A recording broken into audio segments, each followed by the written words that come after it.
Hello, good morning. Another day here in sunny Tenerife, or I hope it will be sunny Tenerife. Today, I thought we could discuss why going vegan is actually not very difficult at all. A lot of people think it's too hard. This is an idea that people have that going vegan is really too difficult. I know that's exactly what I used to think. So I remember in my 30s, I was a lorry driver actually. I used to drive big trucks in Germany, and I remember one day, I don't know why, I must have been listening to something on the radio about veganism or vegetarianism or something, but I remember one day parking up. I'd bought myself a sandwich.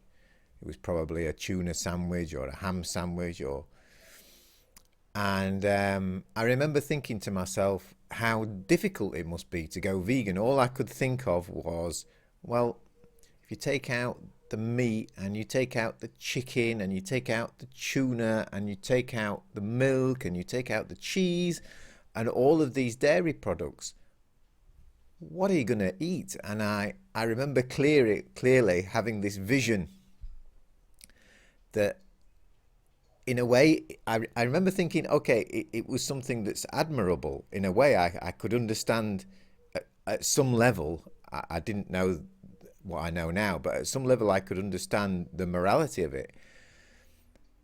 But I used to think, God, what do these people eat? I mean, uh, seriously, all I could imagine was cucumber, salad, lettuce, and it's really strange now when you think that this idea, this imagination that I had about take out all of the animal products and there's nothing left to eat just shows you how conditioned I must have been at that time of my life. So yeah, I understand why people have this thought that going vegan would be too hard or boring or you know there's no life left. If you go vegan, you lose your life. This is an error. So what happened to me then? Well, in my late 40s, I'd reached a stage in my life where my body was I had a bloating feeling in my body. My body was full of air and it was uncomfortable and it was with me most of the day. And then one day, I went for a swim in the sea. It was only shallow. Um, the water actually wasn't even that cold, but I had sudden pain. I don't know whether it was caused by the air in my body or I have no idea, but there was sudden pain, and I couldn't get my breath, and I remember being really frightened, and I obviously luckily it was shallow, so I was able to stand up still and walk out onto the beach, but in a way, that was a turning point. That was a moment where I thought, what's going on, Alan? What are you doing here? You've got this bloated feeling. Your body's full of air. You've just had this frightening experience now in the sea. What are you doing? Isn't it time to change something? Shortly after that, I was on holiday with my daughter, and she gave me a book about the book was called How Not to Die by Dr. Michael Greger. And she gave me this book, and it basically goes through all the chronic illnesses that basically kill people today. Heart disease, liver disease, cancer, all these chronic diseases, diabetes too. And I read this book, and it was the message of the book was switch to a plant-based diet, so basically a vegan diet, and most of these chronic illnesses, including heart disease, diabetes too, and so on, can be reversed. So I thought, okay, this is perhaps the chance for me now to get rid of this bloated feeling, to get rid of the air. Maybe this is my opportunity. So also in this book, there was a big section about what you can eat, and I remember being shocked at the number of things that actually you can eat as a vegan. I mean, um, when from this mental image I had of just cucumber, carrot, and lettuce, the reality is completely different. The number of dishes, the number of things that you can make just for breakfast, for lunch, for evening meal out of plants is mind-boggling, really. And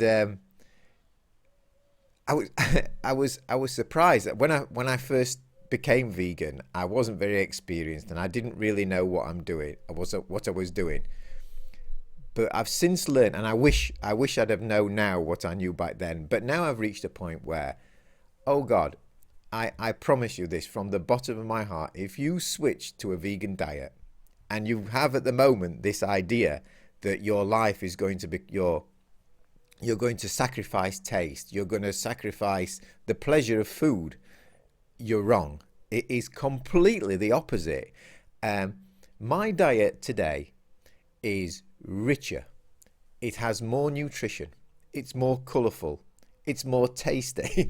It's more pleasurable. And something else I heard the other day, another guy saying, and I agree with him. Somehow, when you take out the meat and the dairy and all the rest of the products, you actually enjoy cooking more. It's simple. You can just wash vegetables. They're easy to prepare. They're easily to handle. You're not covered in all these animal things. You don't have to take particular precautions because you think the whole fridge is going to get infected with coronavirus or something. It's really, really liberating. And I can tell you now that my diet, like I said, is far richer than it was before. And something else as well. It's almost as if I've come full circle, because now when I think about people on a normal diet eating chicken and meat and all these animal products, I actually feel sorry for them now. When I go in a restaurant and I hear what they order, and if it's like an Indian restaurant, and they have no idea how many other lovely dishes there are, because it's this default attitude of meat and something. That's the default that we all had, that I had. And now, like I say, it's almost as if I've come full circle, because now I actually feel sorry for the people who are still eating meat and dairy and who haven't discovered this really rich world of plants. And I also want to leave you with something else. There's a saying, and I wanted to adapt it. So it's this: whether you think going vegan is too hard or too easy, you're right. So leave you with that thought. Thank you very much.